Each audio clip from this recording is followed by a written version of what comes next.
नमस्कार बंधुगण, आजिर एही क्षुद्र भिडियो आपण मानकु स्वागत। बंधुगण, कार्तिक मासर एही पंचुकर 5 दिन मध्यरे तुलसी गछरे बांधी दियंतु एही गोटिए जिनिस। आपणकर समस्त मनस्कामना पूर्ण होई जिवो। आपणक घरे सुख समृद्धि एवं धन वैभवर वृद्धि हेबो। बंधुगण, चलित वर्ष पंचुक व्रत 5 दिन नुहे 4 दिन पालन करा जिवो। चलित वर्षर पंचुक बहुत ही खास अटे, काहींकि ना एही पंचुकरे दुर्लभ महासंयोग बनिबाकु जाउछि एवं केते प्रकारर शुभ जोगर निर्माण हेबाकु जाउछि। एही पंचुकरे पूरा 62 प्रकारर शुभ जोगर निर्माण हेबाकु जाउछि। लक्ष्मी जोग, आयुष्मान जोग, अमृत सिद्धि जोग, जेमिति 62 प्रकारर शुभ जोगर निर्माण हेबाकु जाउछि। एवं एही शुभ संजोगरे आपण तुलसी गछरे बांधी दियंतु एही गोटिए जिनिस। आपणक पूरा कार्तिक मासर पुण्य फल आपणको प्राप्ति हेबो एवं आपणकर सबु मनस्कामना पूर्ण होई जिवो। बंधुगण, 12 मास मध्यरे जेतगोटी श्रेष्ठ मास रहिला सेथि मध्यरु कार्तिक मास अन्यतम अटे। बंधुगण, एही कार्तिक मास हेउची प्रभु श्री हरिंकर अत्यंत प्रिय मास। एही कार्तिक मासर जेउ शेष 5 दिन होई थाए ताहाकु पंचुक व्रत बोली कुहा जाई थाए। पंचुक व्रत देवोत्थानी एकादशी रु आरंभ होई कार्तिक पूर्णिमा पर्यंत होई थाए एवं देवोत्थानी एकादशी ठारू भगवान विष्णु जाग्रत अवस्थारे रहिथांती बा जाग्रत होइथांती। बंधुगण, एही पंचुकर 5 दिन मध्यरे माँ लक्ष्मी स्वयं निजे तुलसी गछरे विराजमान रहिथांती। सेथिपाई कार्तिक मासरे तुलसी पूजनर महत्व बहुत अधिक रही थाए। तेणु आपण माने जदि एही पवित्र मासरे पूरा मास जाकर व्रत रखी नाहांती, कौनसी पुण्य काम मध्य करी नाहांती एवं काहाकु मध्य दान कि दक्षिणा देई नाहांती, ताहेले एही पंचुकर 5 दिनरे तुलसी गछरे चुपचाप बांधी दियंतु एही गोटिए जिनिस।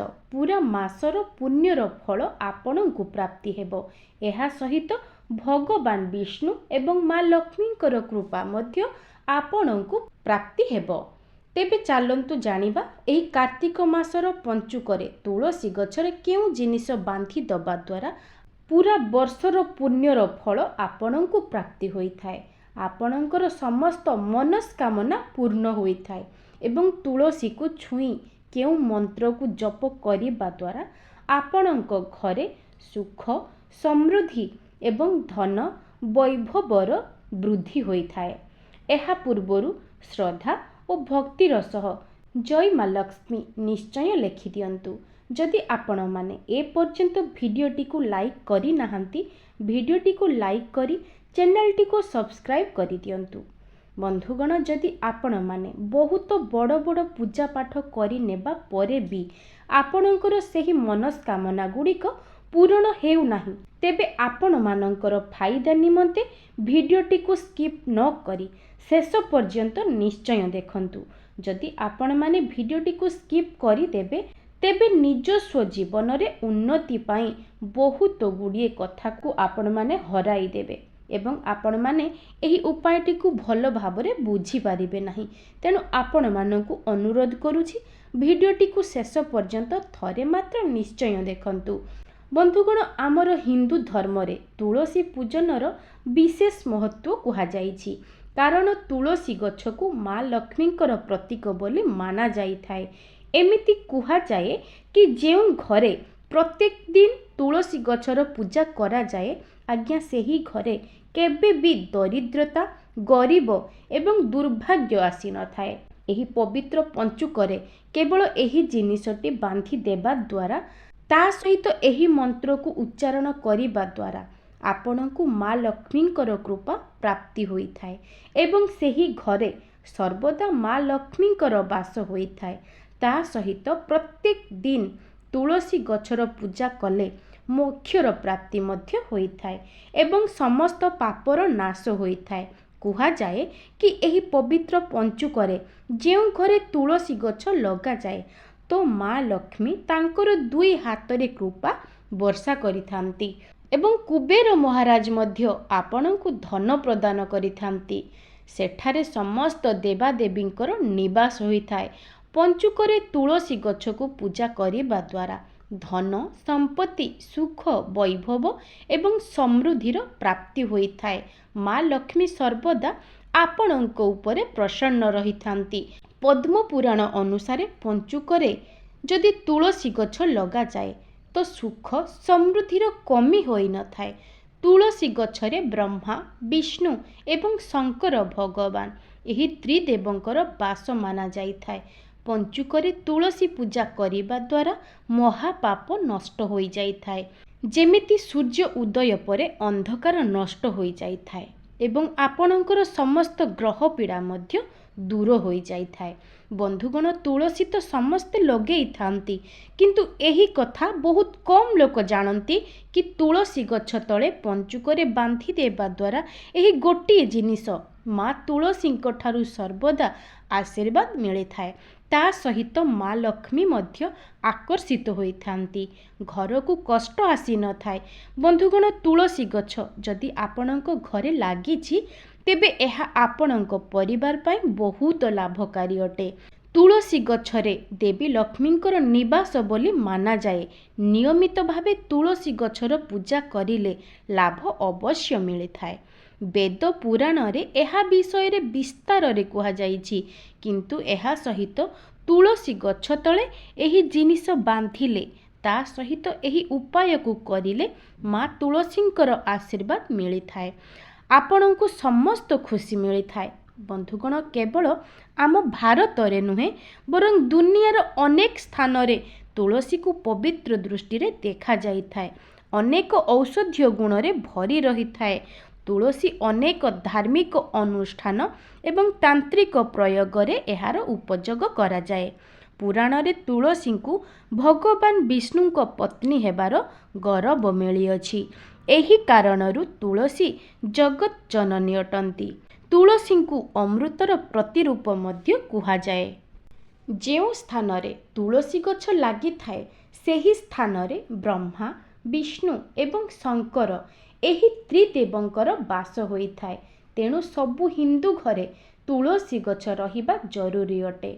ଆପଣଙ୍କ ଘରେ ସୁଖ ଶାନ୍ତି ସର୍ବଦା ବନି ରହିବା ପାଇଁ ମା ତୁଳସୀଙ୍କୁ ନାଲି ରଙ୍ଗର ଚୁନେରି ଏବଂ ନାଲି ଶଙ୍ଖା ନିଶ୍ଚୟ ଚଢ଼ାନ୍ତୁ। ପ୍ରାୟତଃ ସମସ୍ତ ଲୋକ ତାଙ୍କ ଅଜାଣତରେ ଅନେକ ଛୋଟ ବଡ଼ ଭୁଲ କରିଦେଇଥାନ୍ତି। ତୁଳସୀ ମାଙ୍କୁ ପୂଜା ତ ନିଶ୍ଚୟ କରିଥାନ୍ତି, କିନ୍ତୁ ମାତା ତୁଳସୀଙ୍କୁ ଶଙ୍ଖା ଏବଂ ଓଢ଼ଣୀ ଦେଇନଥାନ୍ତି। ଆଜ୍ଞା, ଏହି କାରଣରୁ ଏମାନଙ୍କୁ ଫଳ ପ୍ରାପ୍ତି ହୋଇନଥାଏ। ବନ୍ଧୁଗଣ, ଯେଉଁ ଲୋକମାନେ ତୁଳସୀଙ୍କର ବିବାହ କରିଥାନ୍ତି ସେମାନଙ୍କ ଜୀବନକୁ କେବେ ବି କଷ୍ଟ ଆସିନଥାଏ। ଶାଳଗ୍ରାମ ଏବଂ ତୁଳସୀ ବିବାହ କରିବା ଫଳରେ କଳହ ପାପ ଦୁଃଖ ଏବଂ ରୋଗ ଦୂର ହୋଇଥାଏ। ବନ୍ଧୁଗଣ, ଯଦି ଆପଣ ଏହି ପଞ୍ଚୁକରେ ଜଳରେ କିଛି ଟୋପା କ୍ଷୀରକୁ ମିଶାଇ ମାତା ତୁଳସୀଙ୍କୁ ଅର୍ପଣ କରିବେ ତ ଏହା ଦ୍ୱାରା ଭଗବାନ ବିଷ୍ଣୁଙ୍କର କୃପା ମଧ୍ୟ ଆପଣଙ୍କୁ ପ୍ରାପ୍ତି ହୋଇଥାଏ। କାହିଁକି ନା ତୁଳସୀଙ୍କୁ ବିଷ୍ଣୁ ପ୍ରିୟ ମାନାଯାଏ।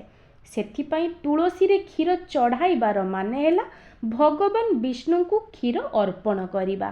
ଏହି ଉପାୟ ଦ୍ୱାରା ଆପଣଙ୍କ ଘରେ ସୁଖ ସମୃଦ୍ଧି ଏବଂ ଧନର ଲାଭ ହୋଇଥାଏ। ବରଂ ଏହି ଉପାୟକୁ ଧନତେରସ ଦିନ ବି କରିବା ଦ୍ୱାରା ଜାତକରେ ବୃହସ୍ପତି ଗ୍ରହ ମଜବୁତ ହୋଇଥାନ୍ତି ଆଉ ଘରର ସବୁ କଳହ ଦୂର ହୋଇଯାଇଥାଏ। ଏବେ ମୁଁ ଆପଣମାନଙ୍କୁ ଆଉ ଗୋଟିଏ ଉପାୟ ମଧ୍ୟ କହିବି, ଯାହାକୁ କରିବା ଦ୍ୱାରା ଆପଣ ନିଜର ସବୁ ସମସ୍ୟାକୁ ଅତି ସହଜରେ ଦୂର କରିପାରିବେ। ମୋର ପ୍ରିୟ ବନ୍ଧୁଗଣ, ଏହି ଉପାୟକୁ ଆପଣ ଏହି ପବିତ୍ର ପଞ୍ଚୁକରେ କରିପାରିବେ, ନହେଲେ କେଉଁ ବି ଗୁରୁବାର ଦିନ ମଧ୍ୟ କରିପାରିବେ। ଭଲ ଦିନରେ କରାଯାଇଥିବା ଏହି ମହା ଉପାୟ ଆପଣଙ୍କ ଘର ଧନ ଧାନ୍ୟରେ ଭରିଦେବ। ପ୍ରଥମେ ଆପଣ ବ୍ରହ୍ମ ମୁହୂର୍ତ୍ତରୁ ଉଠି ସ୍ନାନ ଆଦି କାର୍ଯ୍ୟ ସାରି ତୁଳସୀ ଗଛ ମୂଳରେ ଗୋଟିଏ ନାଲି ରଙ୍ଗର ଧାଗା ବା ମୂଳି ସୂତାକୁ ବାନ୍ଧି ଦିଅନ୍ତୁ। तापरे आपणଙ୍କୁ गोटे माटी हांडी आनिबार अछि। सेथिरे आपणଙ୍କୁ चाउल भर्ती करी रखिबार अछि। चाउल उपरे आपणଙ୍କୁ सिंदूर, गोटे टंकार कॉइन आउ 3टी तुलसी पत्र पकाई देबे एवं सही माटी हांडी उपरे गोटे नाली रंगर चुनेरी घड़ेई देबे। एही सबु जिनिस को नहीं आपण माँ लक्ष्मी को पाखकू जिबे आउ निवेदन करिवे, हे माँ लक्ष्मी मो जीवन रे धनर कमी को दूर करंतु। हे माँ आपणकर आशीर्वाद मो उपरे एवं मो परिवार उपरे सदा सर्वदा पाई रही थाउ। एहा परे एही माटी हांडी को नहीं आपणकर धन रखुथिबा स्थान रे नहीं रखि दियंतु। देखिबे आपणଙ୍କୁ माँ लक्ष्मींकर कृपा निश्चित प्राप्ति हेबो। बंधुगण कुहा जाए कि कार्तिक मास हेउची भगवान विष्णुंकर विशेष आशीर्वाद पाइबार सर्वोत्तम समय एवं तुलसी को तांकर प्रिय बोली विवेचना करा जाए। यह विश्वास करा जाए जे कार्तिक मासर अमावस्या दिन तुलसी माता जन्म होइथिला, तेणु समग्र मास तांको पूजा पाई उत्सर्गीकृत। तुलसी पाखरे दीप जालिबा द्वारा घरे सकारात्मक शक्तिर अविरत प्रवाह सुनिश्चित हुए एवं दीपर आलोक नकारात्मकता को दूर करि थाए। घर को धन सुख समृद्धि आसी थाए। एहा मध्य विश्वास करा जाए जे कार्तिक मासरे भगवान विष्णु को प्रिय तुलसी को पूजा करिबा एवं तांको पाखरे दीप जालिबा द्वारा भगवान विष्णु शीघ्र प्रसन्न होई जांती। कार्तिक मासरे प्रतिदिन तुलसी पाखरे जल निश्चय अर्पण करंतु। एही पवित्र कार्तिक मासरे सूर्यास्त परे तुलसी पाखरे नियमित भावरे शुद्ध घी किंबा राशि तेल बा तिल तेल रे दीप जालंतु। तुलसी पाखरे दीप जालिबा समय रे एही मंत्र जप करंतु। शुभम करति कल्याणम आरोग्यम धन संपदम शत्रु वृद्धि विनाशय दीपम ज्योति नमस्तुते। दीप जालिबा समय रे दीपर मुह को उत्तर पूर्व दिग को रखंतु। धार्मिक दृष्टि तुलसी गछ भक्ति पवित्रता एवं सकारात्मक शक्तिर प्रतीक। तथापि तुलसी पूजा केवल धार्मिक दृष्टिकोणरू लाभदायक नुहे, एहा पछरे वैज्ञानिक कारण मध्य रहिअछि। विज्ञान मध्य एकमत जे तुलसी गछ परिवेश को पवित्र करिथाए एवं स्वास्थ्य पाई मध्य लाभदायक होइथाए। एहा व्यतीत तुलसीर सुगंध मन को शांति करिथाए एवं मानसिक चाप को ह्रास करिथाए। बंधुगण तुलसीर महत्व विषय रे तो आपण माने समस्ते जानिथिबे, किंतु अनेक लोक घरे तुलसी गछ को रखी किछि किछि भूल करि देइथांती, जहा द्वारा कि सेमानंकु पूजार फल मिली पारे नाही। जदि आपणक घरे गोटिएरु अधिक तुलसी गछ रहिछि तेबे सेही गछ मध्यरु आपण आपणकर पड़ोसी को देई पारिबे। शास्त्र रे कुहा जाइछि जदि घरे गोटेरु अधिक तुलसी गछ हुए तो ताहा बहुत शुभ होइथाए। एहा साक्षात माँ लक्ष्मी आसीबार संकेत अटे। देवी लक्ष्मी आपणक उपरे बहुत खुशी अछंती। तुलसी गछ को विषम संख्या रे रखिबा उचित अटे, जेमिति कि 3, 5 एवं 7। तुलसी पाखरे केबे भी शिवलिंग रखिबे नाही एवं गणेशंक प्रतिमा भी रखिबे नाही, एहा विनाशर कारण होइथाए। नियमित भावरे तुलसी रे दीप लगाइले अनेक पुण्य प्राप्ति होइथाए। बंधुगण शास्त्र रे कुहा जाइछि कि माँ तुलसी आशीर्वाद सहित माँ लक्ष्मींकर आशीर्वाद पाइबाकु चाहुथिले तुलसी गछ पाखरे कदली गछटिए निश्चय लगांतु। एहाकु सर्वश्रेष्ठ एवं मंगलकारी माना जाए। एथिरे माँ लक्ष्मींक सहित विष्णु भगवानंकर कृपा मध्य मिलिथाए। जेउ घरे तुलसी पाखरे एही जिनिस रखा जाई न थाए सेही घरु लक्ष्मी कोष दूर रही थांती एवं माँ तुलसी भी क्रोधित होई थांती। आपण जेउ भी कार्य करिवे सेथिरे आपणको सफल मिलिबो नाही। तुलसी गछ पाखरे शालग्राम अवश्य रखंतु, नचेत खराब समय आपणको घेरी देव। शालग्राम भगवान विष्णुंकर निराकार रूप माना जाइथाए।